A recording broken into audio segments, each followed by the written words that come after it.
जय श्री श्याम। आज हम सुनेंगे बैसाख मास में सुनी जाने वाली छिपकली की कथा। प्राचीन काल में हेमांक नामक एक राजा था। वह ब्राह्मणों का बहुत बड़ा भक्त था।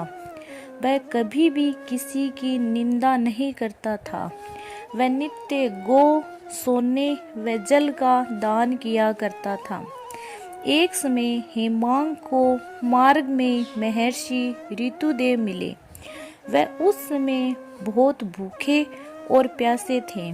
राजा उन्हें अपने महल में ले आया और उनका बड़ा आदर और सत्कार किया। उनके चरण धोकर उस जल को अपने मस्तक से लगाया। देव योग से उस जल की एक बूंद एक छिपकली पर भी पड़ गई। बूंद पड़ने के साथ ही उस छिपकली को अपने जन्मों की योनियों का ज्ञान हो गया और वह जोर जोर से पुकारने लगी, ब्राह्मण देवता मेरी रक्षा करो, मेरी रक्षा करो।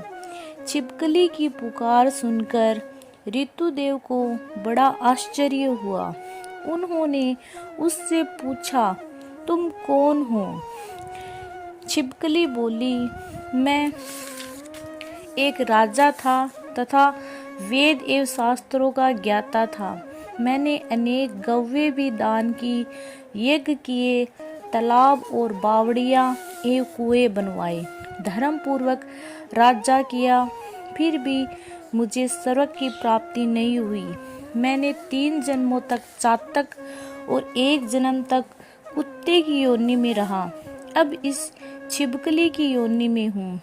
महर्षि जब आप चरणों तक छिड़क रहे थे तब उसकी एक बूंद मुझ पे भी पड़ गई, जिससे मुझे अपने सभी पूर्व जन्मों का ज्ञान हो गया।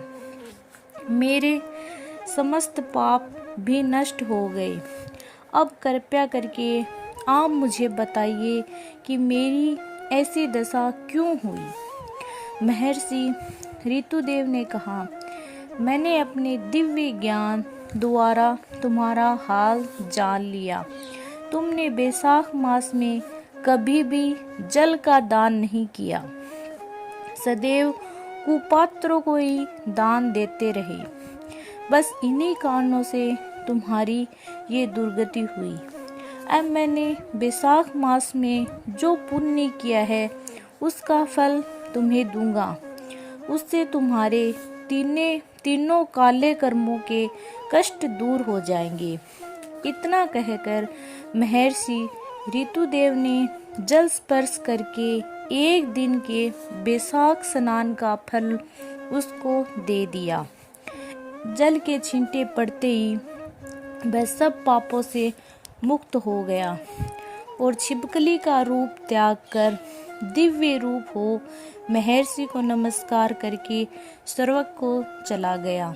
उसने फिर 10,000 वर्ष तक सुखों से पूर्ण जीवन को भोगा। बैसाख मास में जो ये धर्म करता है उसकी आयु ये कीर्ति में वृद्धि हो जाती है। उस पर भगवान विष्णु प्रसन्न होते हैं। अतः वैशाख मास में सभी को धर्म कर्म के कार्य करने चाहिए। जय हो विष्णु महाराज की।